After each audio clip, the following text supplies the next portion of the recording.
Hello YouTube, this is Imperial Fest. I haven't done anything since the last video's been up, but in the last video should be update 3. I said I was going to be looking at green stuffing, liquid green stuff, and trying it out on the tank. So I'm going to be trying this out right in front of you. So this could go seriously wrong, seriously good. Probably if it goes terribly wrong, I will probably either cut it or start the video again. So this is going to be a bit of a sort of showing you how, just before you go out and buy a product, what it's got to it. So I just put a bit on my brush. So let's start with bigger sort of cracks here.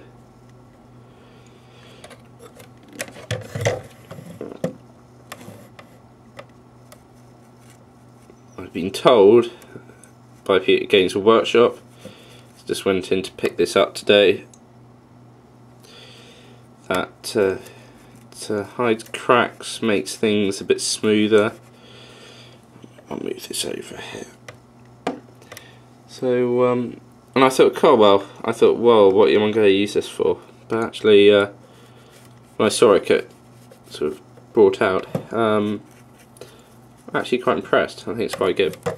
Bit concept to it. Whether it's going to work is another matter. So I'm just paint it into all the grooves. So I've accidentally chipped a bit off here and there. So if this works, I really do like the idea. Because it fills in, it's nice and easy for everybody to use. I'm using an old brush, as you can see, because I don't want to ruin a new brush if this doesn't work, and I'm willing to give it a try.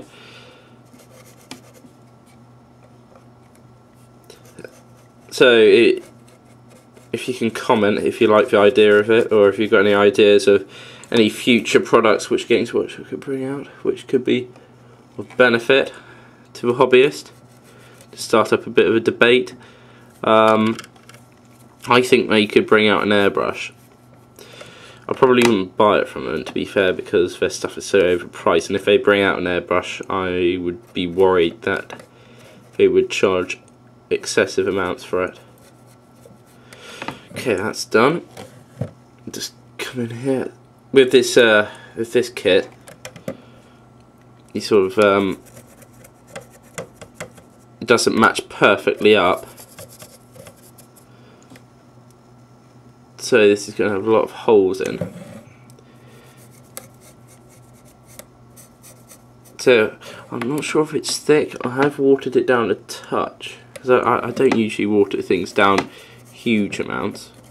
I like to put on my paint once rather than put on 5 watery sort of coats. But I'm not too sure about this. I'm just worried it's going to start a new texture, which I don't want. I want it to be flat and sort of going around. Oh, so here's a large gap we can test out on this.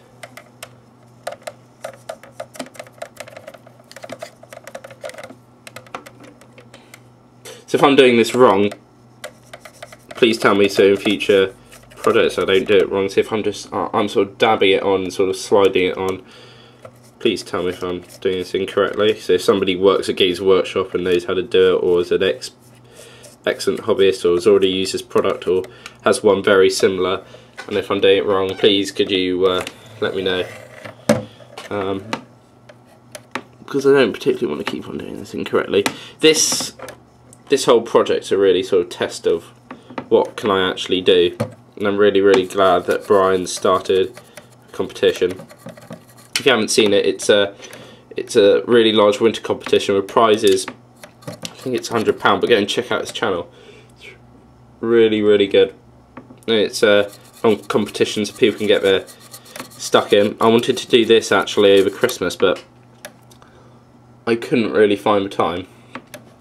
Even though I have massive holidays because I'm at boarding school, I was afraid I couldn't find the time, and I don't really have the time now to be doing it, but I thought, what the hell, such a good competition, now I'll get involved. Right,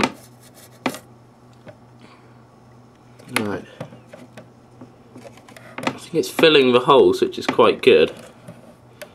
you probably see quite a lot of breaks in the tracks, and at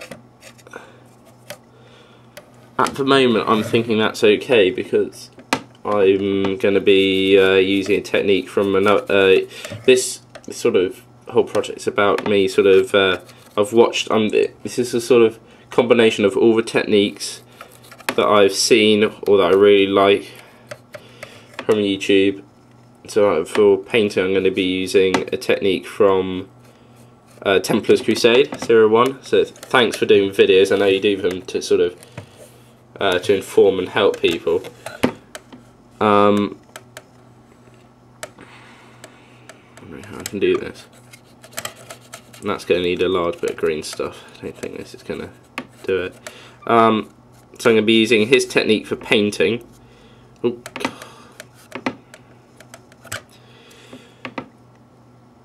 Painting chips and make it, because most of my vehicles at the moment, sadly I'll probably have to change this after I've seen this method, are all sort of also a bit pristine with a bit of mud all over them, a bit of weathering. But I really do like his technique of the chips that he did with his Land Raider Proteus. So I'm going to be using that technique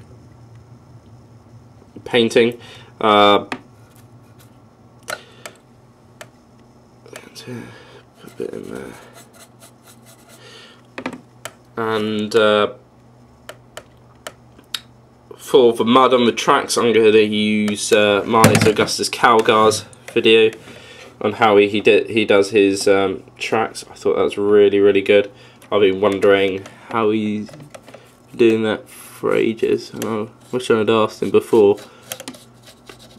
But somebody asked him.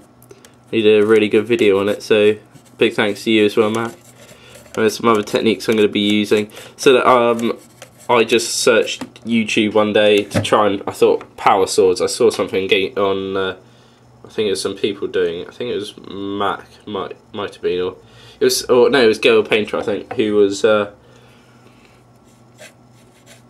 he was painting power swords.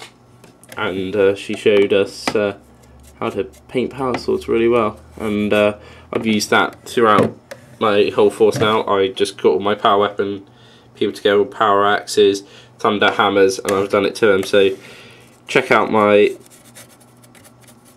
videos from a while back. Right, I'm gonna finish this off now, so you've seen the general idea, and I'll come back to you when it's all finished and it's dried. Okay, catch me in a minute.